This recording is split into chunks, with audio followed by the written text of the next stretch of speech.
If you had told me 10 years ago that I'd be living in a solar-powered home in Marin County, owning my own structural engineering firm, and married to a woman like Lauren, I would have laughed in your face. My name's Derek. I'm 41 now, but this story starts back when I was a broke grad student, practically living off ramen and hope. Back then, Lauren and I were just two stressed-out overachievers in the same advanced design seminar, me chasing my master's in structural engineering, her wrapping up a dual degree in architecture and psychology. I still remember the first time I noticed her, hunched over a sketchbook in the studio after midnight, hair in a messy bun, humming to herself. She looked peaceful. I was anything but. I probably wouldn't have said anything if my drafting pencil hadn't rolled off the table and stopped at her feet. She picked it up, passed it to me with this little half-smile, and said, "You look like you're one CAD crash away from a breakdown." That's how it started. We didn't fall into each other all at once. It was more like a slow, steady layering, like the kind of foundation I'd later become known for designing. By the time we graduated, she knew all my stress habits, and I knew the exact sound she made when she was thinking through a design problem, this soft click of her tongue against her molars. We moved in together before we had real jobs. She picked up part-time work at a children's clinic while I tried to get my firm off the ground. Lauren paid most of the rent, covered groceries, and kept us sane. She even pressed pause on her own career to help me launch mine, saying, "It'll be our win, not just yours." I promised I'd make it up to her someday. It took 3 years, 2 almost bankruptcies, and 1,000 self-doubts, but eventually, the firm took off. I landed a contract with a boutique hotel chain that wanted sustainable design, and suddenly I had more work than I could handle. We got married in a small ceremony in Big Sur, barefoot on the cliffs with just 12 guests. It was perfect. With the hotel deal money, we bought a plot in this eco-conscious neighborhood north of San Francisco, solar grid, recycled water systems, native landscaping. Lauren loved it. She got involved with a local nonprofit that promoted green living and sustainable architecture. She wasn't practicing as an architect anymore. She'd pivoted to art therapy, working mostly with at-risk teens, but that nonprofit lit her up in a way I hadn't seen in years. We were good. At least, I thought so.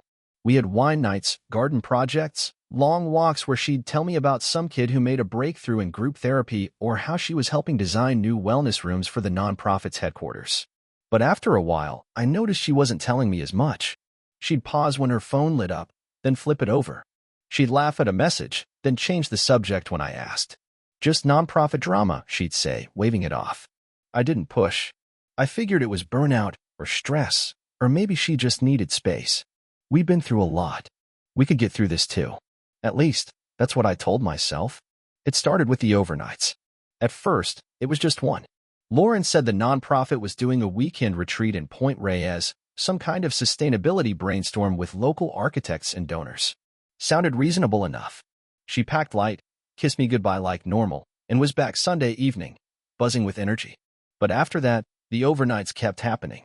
Sometimes once a month, sometimes back-to-back weekends. Always retreats or strategy sessions. I wanted to believe her. I really did. But something didn't feel right. One night while she was away, I opened the fridge and noticed the green curry leftovers I'd set aside for her were still there, untouched. It was stupid, but I just stood there staring at it, wondering when things had gotten so off. She used to text me photos of wildflowers during her hikes. Now, sometimes, I didn't even get a check-in until the next morning. When she was home, she seemed distracted, always tired, always behind on sleep. I caught her staring into space more than once, her fingers idle on her laptop like she forgot what she was doing. She still smiled, still talked about her kids at the therapy center, but there was a wall between us now. Like we were on parallel tracks that used to run side by side but had started to drift. Then came the finance questions. It wasn't just casual curiosity. Lauren started asking detailed questions about my business, things she'd never cared about before. How many full-time engineers are you paying right now? What's our firm's actual monthly overhead? Do we still have the property in Sebastopol on the books? I remember blinking at her the first time, fork halfway to my mouth. Why do you care about our firm's assets all of a sudden? She laughed. I'm just trying to get more organized. You're always so buried in work. Figured I could help streamline some stuff. I let it go. Figured maybe she was going through a phase. But 2 nights later, I walked into the office and found her logged into our firm's QuickBooks account. She jumped when she heard me. I was just organizing files, she said, a little too fast. That client folder was mislabeled. That's a private ledger. She smiled like I was being ridiculous. I wasn't snooping, Derek. I was trying to clean up. She'd never asked to help with finances before. And that folder? It was buried under 3 layers of access, not something you just stumble across while cleaning. I changed the password that night quietly. Didn't bring it up again. But then I started noticing other things. Little inconsistencies. She said she was at a late-night volunteer dinner, but I saw the calendar for the nonprofit's event planner online, and there wasn't anything scheduled that night. Another time, she said she was with her art therapy team, but her shared photo album posted a picture of the center's doors locked at 5 p.m. I didn't want to believe she'd lied to me. Not Lauren. Not after everything we'd built. But the gut feeling wouldn't go away. Something was off. And the woman who once held me together now seemed to be slowly, methodically pulling things apart. The moment it all came together started with a charger. I was in the living room late one night, working on blueprints, when I realized my phone was dead. I grabbed Lauren's charger off the side table and noticed her iPad still plugged in. I don't know what made me tap it. Maybe it lit up when I picked it up. Maybe I was just tired and careless. Either way, the screen opened without a password. She'd never bothered to lock it. And there it was, a text preview at the top. Joel, you were amazing this weekend. I keep replaying that last hour. I froze. Joel, the nonprofit's director. Mr. Environmental Virtue himself. The guy who wore bamboo-framed glasses and talked about carbon offsets like they were a religion. I'd met him 3 times, each one leaving me with the vague since I was being silently sized up. I used to think he was just intense. Now I realized it was something else. I tapped the message and it opened the full thread. Photos. Voice notes. Inside jokes. Mentions of hotels I didn't recognize, cities I thought Lauren had only passed through. It wasn't just an affair. It was an entire shadow life. She had renamed him Julian in her phone, but the messages were still labeled with Joel's initials in the group threads. Sloppy. Overconfident. I backed up the device to my laptop immediately. I wasn't ready to confront her, not yet. But I needed to understand the full scope. I knew how this worked. I'd helped friends through divorces, seen what a messy split could do to someone who wasn't prepared. If Lauren was lying, planning something, I had to be ahead of it. Over the next few days, I started gathering everything. First, the text chains. They went back months. Talk of narratives and control of perception. Joel encouraged her to talk about her sacrifices, how she'd helped me during my rise, how she'd given up her own career for mine. She was already shaping the story, the overlooked wife who'd supported her husband only to be left behind. A martyr in eco-couture. Next, the emails. Joel had sent her a spreadsheet titled Future Planning. Inside were columns, bank accounts, real estate estimates, settlement scenarios. There were suggestions on when to file, how to frame it for the press, should it leak. Quotes from family court attorneys they'd researched. Bullet points on community goodwill, maintaining credibility, and a soft landing PR. It was all about perception. She was going to walk away with half or more, while Joel stayed clean. I'd be the heartless corporate engineer, the guy who built solar hotels but didn't care about his wife.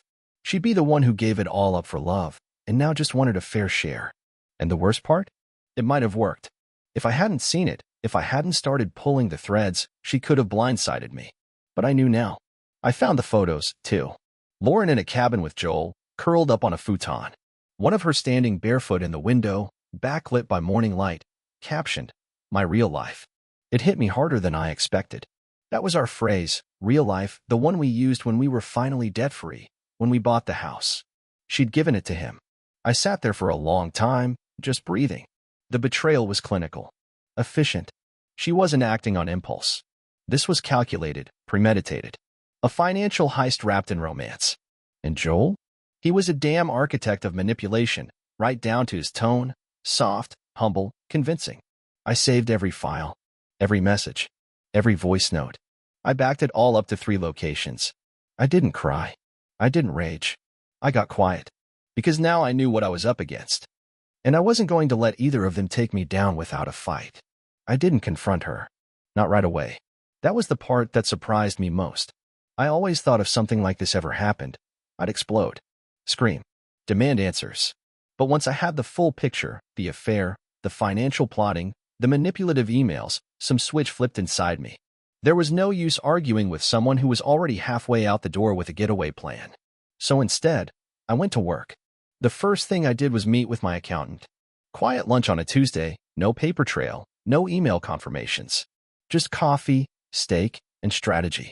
We talked in codes, half sentences. He got the hint pretty fast. Let's get ahead of this, I said. I want to reduce my firm's annual profitability legally. He nodded, didn't blink. Equipment upgrades? Deferred bonuses? Future project prepayments? All of it, I said. Over the next few weeks, I made moves. I purchased a round of new surveying drones, signed an early lease on a bigger warehouse for materials, and front-loaded design contracts with retainer-heavy billing structures. Everything above board. Every dollar documented. But to anyone looking at the books, my business was no longer booming. It was reinvesting aggressively. Then I opened a new personal account. Not offshore, not shady. Just separate. I moved a portion of our savings into it, using a perfectly valid rationale: market diversification and asset protection. If Lauren ever asked, I could point to the joint statements and say, nothing disappeared. Just moved. Of course, she never asked. She was too busy pretending everything was fine. That part almost made me laugh, the casual way she'd kiss me goodnight, ask about my day, text me from the nonprofit as if we were still a normal couple. She'd already erased me from her future, but she still played the role. I played mine, too, the distracted husband, absorbed in work. I let her believe I was too passive to notice anything, too trusting to suspect her. It fed her confidence. And the more confident she got, the sloppier she became. She stayed out later. Didn't even bother covering her tracks some nights. Came home flushed, humming songs I didn't recognize. She probably thought I was fading into the background. A man so wrapped up in his blueprints he wouldn't notice the foundation cracking beneath his feet. But I noticed everything. Every keystroke she made on the family computer. Every unusual expense she tried to hide under nonprofit contributions. Every withdrawal from the shared account that went to a card I hadn't seen before. And I documented all of it. Screenshots. PDFs, daily logs. I kept a digital notebook, complete with timestamps and source files. If she tried to claim she'd been blindsided, I'd have receipts. If she painted herself as the wronged wife, I'd have records. It wasn't revenge. Not yet. It was insurance. I didn't know exactly when she was going to make her move, but I could feel it coming. She walked lighter, like someone who'd already decided something. Her smiles had a finish line quality. Polished. Distant. She thought I was blind. Let her. Because when the time came, she'd learn exactly how much I saw. It was a Thursday night when she told me. We were sitting at the kitchen island, the air between us thick with that weird silence that had become normal. She pushed her phone aside, took a slow sip of herbal tea, and looked at me like she was gearing up for a TED Talk.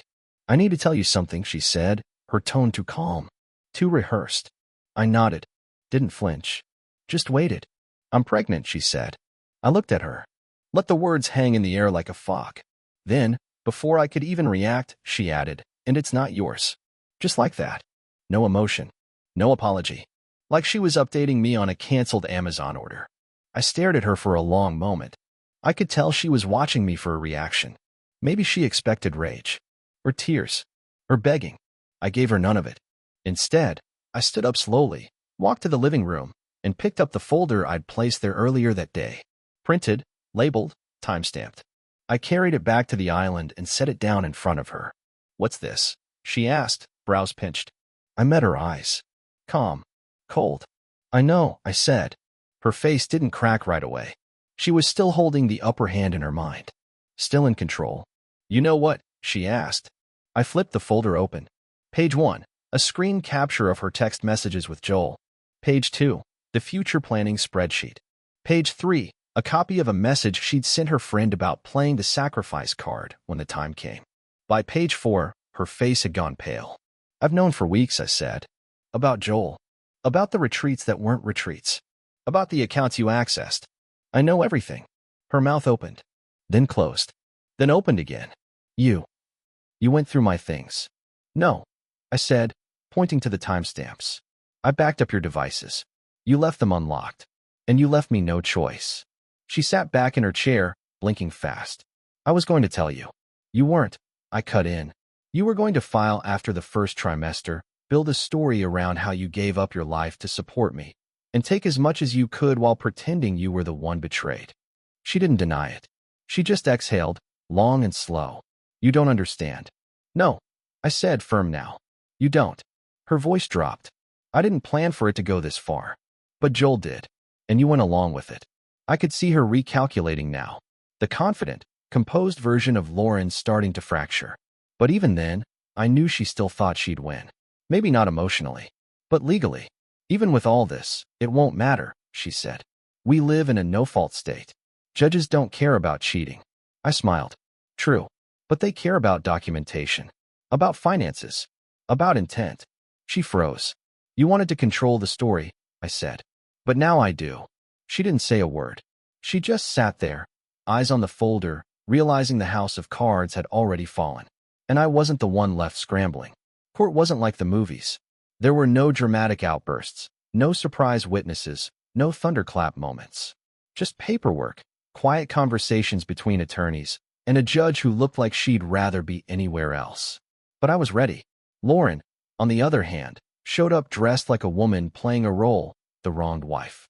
Modest blouse, no jewelry, hair pulled back into a low bun.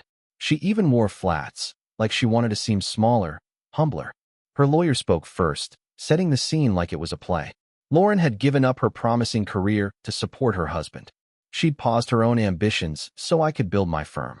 She'd invested emotionally and financially. Now, pregnant and abandoned, she was seeking fairness. I sat there, listening to them frame me as the cold, distant husband who let his wife fall through the cracks.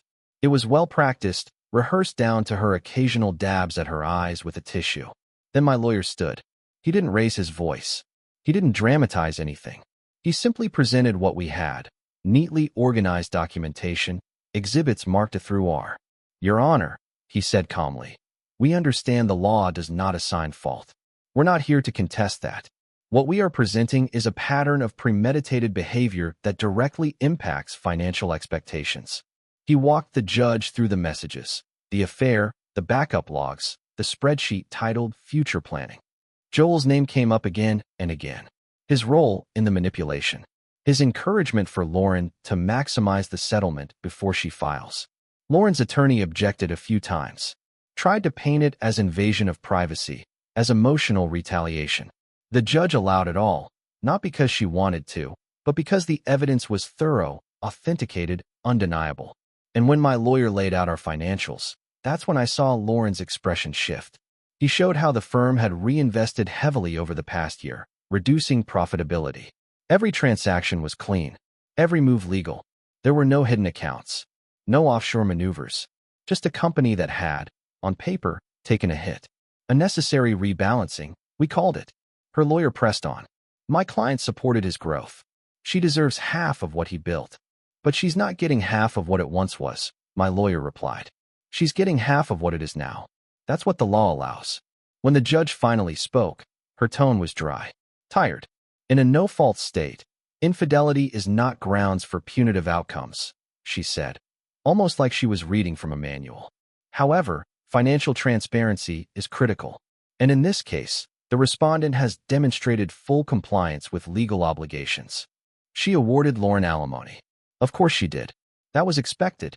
A flat monthly amount based on my current earnings, which, thanks to my restructuring, had dipped significantly. No one walked away cheering. There was no victory lap. But as we stepped out into the hallway, I saw it in Lauren's face. She'd expected more. A lot more. She thought she'd walk away with the house, a sizable monthly check, maybe even a slice of the firm. Instead, she got enough to survive. Barely. Joel wasn't there. Not even in the waiting area. Just Lauren, alone, clutching her purse and blinking hard like she still hadn't processed how everything had flipped. I didn't speak to her. Just nodded once.